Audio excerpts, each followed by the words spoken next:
BTC গঠন কৰিবৰ কাৰণে তেওঁলোকে যিটো শ্লোগান গাইছিলে সঁচাকৈ তেওঁলোকৰ এই শ্লোগানৰ প্ৰতি ময়ো খুব ভাল পাইছিলোঁ। সঁচাকৈ ময়ো সেইটোকে বিচাৰোঁ, দুৰ্নীতিমুক্ত হওক, সুশাসন হওক আৰু ইয়াত নিকা এটা চৰকাৰ আহক, ময়ো সেইটোকে বিচাৰোঁ। ছাত্ৰ সংগঠন কৰি অহা মানুহ হিচাপে মোৰো তেওঁলোকৰ ওপৰত সেইটোৱে মোৰ এটা বিশ্বাস আশা আছিল বা আশা আছিল। তেওঁলোকে নতুনকৈ যিহেতু ৰাজনৈতিক দলত আহিছে, যোৱাকালিলৈকে ছাত্ৰ সংগঠনক নেতৃত্ব দি অহা, জাতীয় সংগঠনক নেতৃত্ব দি অহা মানুহ হিচাপে তেওঁলোকৰ মনটো যিহেতু শুদ্ধ আছিল, তেওঁলোকৰ মনটো এটা পবিত্ৰ আছিল বুলি মোৰ এটা ধাৰণা আছিল, যাৰ কাৰণে চৰকাৰৰ ক্ষমতা হাতত পোৱাৰ লগে লগে তেওঁলোকে দুৰ্নীতিক ক্ষেত্ৰত প্ৰশ্ৰয় নিদিয়ে। অসমৰ যেহেতু গভৰ্ণমেণ্ট চলোৱা এটা চৰকাৰৰ মুৰব্বী হয়, তেওঁ নিজৰ দলৰ প্ৰাৰ্থীবিলাকৰ জিকোৱাৰ স্বাৰ্থত, দলৰ নিজৰ শক্তি ধৰি ৰখাৰ স্বাৰ্থত অসমৰ সকলো দল, ৰাজনৈতিক দলেই হওক, সংগঠন সমূহে হওক, অৰাজনৈতিক দলবিলাকেই হওক বা সমূহ অসমবাসী ৰাইজৰ পৰা সমৰ্থন বিচাৰি এটা মুকলি আহ্বান জনোৱাটো সেইটো একো আচৰিত হ'ব লগা কথা নাই। আমিও BPF দলৰ পৰাও আজি অসমবাসী ৰাইজৰ লগতে অসমৰ যিমান দল সংগঠন আছে, এই ৰাজনৈতিক দলেই হওক বা অৰাজনৈতিক দলেই হওক, সকলোলৈও আমিও আহ্বান জনাম যাতে আগন্তুক ইলেকশ্যনত আমাক এই দলবিলাকে সংগঠনসমূহে যাতে সমৰ্থন জনায়। মুখ্যমন্ত্ৰী ডাঙৰীয়াদেৱে জানে যে অসমৰ BTCৰ বাহিৰত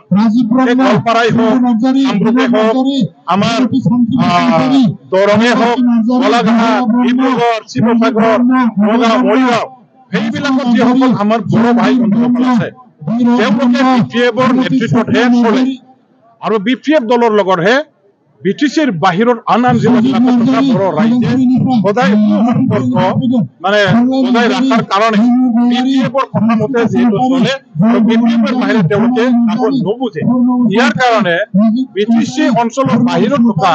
বড়ো ৰাইজৰ আমাৰ ৰাজনীতিক সমৰ্থন পাবলৈ হ'লে BPF দলক নিশ্চয় তেখেতসকলে অনুৰোধ জনোৱাটো অত্যন্ত দৰকাৰ আছে, BPF দলক আহ্বান কৰাটো অত্যন্ত দৰকাৰ আছে। আৰু সেইটো অসমৰ যিসকল ৰাজনৈতিক দল আছে, ৰাজনৈতিক দলবিলাকৰ নেতাসকল আছে, তেওঁলোকে ভালকৈ জানে, যাৰ কাৰণে আজি অসমৰ মুখ্যমন্ত্ৰী ডাঙৰীয়াদেৱেও নিশ্চয় তেওঁলোকৰ দলৰ প্ৰাৰ্থীসকলক জিকোৱাৰ স্বাৰ্থত BTCৰ বাহিৰতে হওক, BTCৰ ভিতৰতে হওক BPF দলৰ শক্তিৰ প্ৰয়োজন, সমৰ্থনৰ প্ৰয়োজন আছে বুলি স্পষ্টভাৱে তেখেতে যিহেতু জানে, ইয়াৰ কাৰণে BPF দললৈ আহ্বান কৰিছে। কিন্তু কোকৰাঝাৰ, ওদালগুৰিত যিহেতু আমাৰে প্ৰাৰ্থী থাকিব আৰু আমাৰো নিশ্চয় এইটো এটা ধৰ্ম থাকিব যে BJP কৰাই হওক, UPPL কৰাই হওক বা AGP কৰা, CPM CPI কৰা বিলাকেই হওক বা অসমৰ যিসকল অৰাজনৈতিক দল সংগঠনসমূহ আছে, তেখেতসকলকো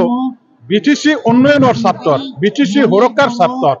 শিক্ষিতলোক শক্তিশালী কৰাৰ স্বাৰ্থত আৰু BTC অঞ্চলৰ সকলো জাতিৰ জনগোষ্ঠীৰ নিৰাপত্তা, সম অধিকাৰ, সম উন্নয়নৰ সুযোগ সুবিধা দিয়াৰ স্বাৰ্থত BPF দলৰ নিচিনা নিৰপেক্ষ গণতান্ত্ৰিক ৰাজনৈতিক দলক সবে সমৰ্থন কৰাৰ প্ৰয়োজন আছে। আৰু আগন্তুক ইলেকশ্যনত ইয়াৰ কাৰণে সকলো দল সংগঠনবোৰে যাতে BPFক সমৰ্থন জনায়, ইয়াৰ কাৰণে আমিও আহ্বান জনাইছোঁ। সকলে ইয়াত চলাব বুলি মোৰ এটা ধাৰণা, মোৰ এটা বিশ্বাস আছে। কিন্তু আজি অত্যন্ত মই দুখ পাইছোঁ, মোৰ একালৰ সতীৰ্থসকলে মই যিটো সংগঠনত একেলগে কাম কৰি অহা, এই সংগঠনৰ পৰা ওলাই অহা নেতাসকলে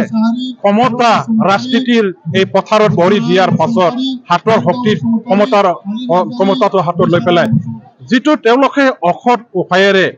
ধন গটোৱাৰ কাৰ্যকলাপত লিপ্ত হৈছে, তেওঁলোকে যিটো দুৰ্নীতিটো প্ৰশ্ৰয় দিছে বিভিন্ন স্তৰত, সি BTC ছেক্ৰেটাৰিয়েটে হওক বা আমাৰ EM সকলৰ মাজতে হওক বা আমাৰ BCDC পৰ্যায়তে হওক, তেনেকুৱা ধৰণৰ তেওঁলোকে সীমাহীন দুৰ্নীতিক প্ৰশ্ৰয় দিছে। সেইটো সঁচাকৈ মই দেখিবলৈ পাই মৰ্মান্তিক হৈছোঁ আৰু মই মনত বিৰাট আঘাত পাইছোঁ। যিটো হ'ব নালাগিছিল, যিটো মই কেতিয়াও আশা কৰা নাছিল, সেইটো হোৱাৰ কাৰণে মনত দুখ পাইছোঁ। আৰু মই চিধাকে ইয়াৰ কাৰণে ক'ব লাগিব, আজিৰ UPPLৰ BTC চৰকাৰ এটা মুক্ত চৰকাৰ, এটা সুস্থ চৰকাৰ, এটা দুৰ্নীতিমুক্ত, এটা নিকা নীতি আদৰ্শ লৈ পেলাই চলোৱা এটা চৰকাৰ নহয়। এই চৰকাৰ সঁচাকৈ এটা দুৰ্নীতিগ্ৰস্ত চৰকাৰ। এটা তেখেতসকলে মানে কি কয় সেইটো মানে কি কয় অপশাসন চলাইছে বুলি আজি মই ক'বলৈ বাধ্য। দলৰ বাহিৰে কোনো বেলেগ দল আছে বুলি আমি মানে গণ্য নকৰোঁ যে এই BPF দলত হাজাৰ হাজাৰ মানুহবিলাকে আজিৰ এই পবিত্ৰ দিনত আহি পেলাই যোগদান কৰাৰ দ্বাৰা দি তেওঁলোকে যে BPF দলক নতুনকৈ শক্তি আকৌ প্ৰদান কৰিছে। দুৰ্গা মাতাই যেনেকৈ অসুৰ দানৱক বধ কৰি পেলাই মানৱ জাতি আমাৰ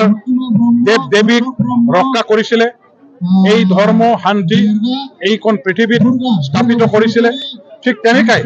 BTC ধ্বংসকাৰী ৰাজনৈতিক দল যিসকল আছে, শক্তি আছে, এই শক্তিসমূহক দলসমূহক নিকেশ কৰিবৰ কাৰণে আমাৰ হাতলৈ এটা নতুন ৰাজনৈতিক ক্ষমতা, ৰাজনৈতিক শক্তি আমাৰ এই অঞ্চলৰ ৰাইজে প্ৰদান কৰিছে। BPF দলত নতুনকৈ শক্তি আজি যোগ হৈ গ'ল আৰু এই শক্তিৰে আমি নিশ্চয় আহি থকা দিনবিলাকত আমাৰ প্ৰতিপক্ষ যিসকল আছে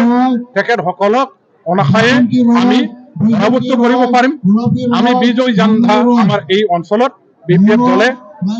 মানে এইটো উলিয়াব পাৰিম আৰু ৰাইজৰ এই শক্তিয়ে আমাৰ BTC ধ্বংসকাৰী অপশক্তিবিলাকক দল সংগঠনসমূহক ধ্বংস কৰিব, অপৰাই পেলাব। এইখিনি আজি মোৰ এটা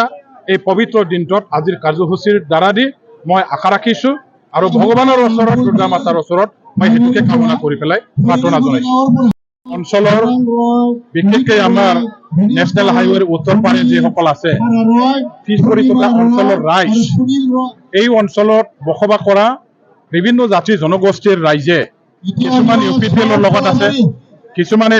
আমাৰ BJPৰ লগত কাম কৰে আৰু কিছুমানে GSPৰ লগতো কাম কৰিছিল। এই UPPL, BJP, GSP দলবিলাকত কাম কৰা হাজাৰ হাজাৰ ৰাইজে তেওঁলোকৰ নিজৰ নিজৰ দলৰ প্ৰতি মহভংগ হৈ ৰাইজৰ আশা আকাংক্ষা পূৰণ কৰিব নোৱাৰাৰ প্ৰতিবাদ জনাই BTC অঞ্চলত উন্নয়নৰ কাম কাজ কৰিব নোৱাৰাৰ কাৰণে তেওঁলোকে মনত বেয়া পায় আজি নতুন এটা ৰাজনৈতিক দল বিচাৰি BPF দলত তেওঁলোকে দলে বলে আহি পেলাই যোগদান কৰিছে। দুৰ্গা মাতাৰ আজি আমাৰ ইয়াত পূজা মণ্ডপ মুকলি কৰাৰ কাৰণে আমাৰ মাননীয় হাগ্ৰামা মহিলাৰী ডাঙৰীয়াই দেখোন চেৰপাংগুৰি ব্যৱসায়ী সঞ্চালক তেওঁলোকে আলহী হিচাপে মাতি আনিছিলে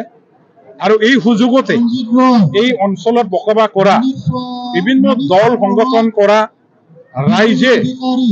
হাগ্ৰামা মহিলাৰীৰ উপস্থিতিত এইখিনি সময়তে BPF দলত যোগদান কৰিবৰ কাৰণে তেওঁলোকে এটা প্ৰস্তাৱ দাঙি ধৰিছিল আৰু তেওঁলোকৰ প্ৰস্তাৱৰ প্ৰতি সঁহাৰি জনাই আমি আজি ইয়াত আমাৰ দললৈ আদৰণি জনোৱাৰ এটা কাৰ্যসূচী আমাৰ এই পূজাত মণ্ডপত ৰন্ধন কৰাৰ কাৰ্যসূচীৰ লগতে সংগতি ৰাখি আমি মুখীয়াভাৱে এই কাৰ্যসূচীটো পালন কৰিছোঁ। দুৰ্গা পূজাৰ BTC বাকী ৰাইজৰ লগতে অসমবাসী ৰাইজলৈ শুভেচ্ছা আৰু অলপ সময় যাচিছোঁ। দেৱী মাতাৰ ওচৰত প্ৰাৰ্থনা জনাইছোঁ যাতে অসমবাসী ৰাইজৰ লগতে BTC বাকী ৰাইজক সদায় বিপদৰ পৰা ৰক্ষা কৰে। আমাৰ বিশেষকৈ BTC অঞ্চলত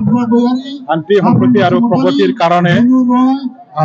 যিটো আমাৰ এই অঞ্চলৰ দৰকাৰ আছে সেই গতি ধাৰাটো যাতে অব্যাহত থাকে ইয়াৰ কাৰণে দেৱী মাতে যাতে আমাক আশীৰ্বাদ দিয়ে ইয়াৰ কাৰণে মই প্ৰাৰ্থনা জনাইছোঁ। আজি আমাৰ কাৰণে ঐতিহাসিক এটা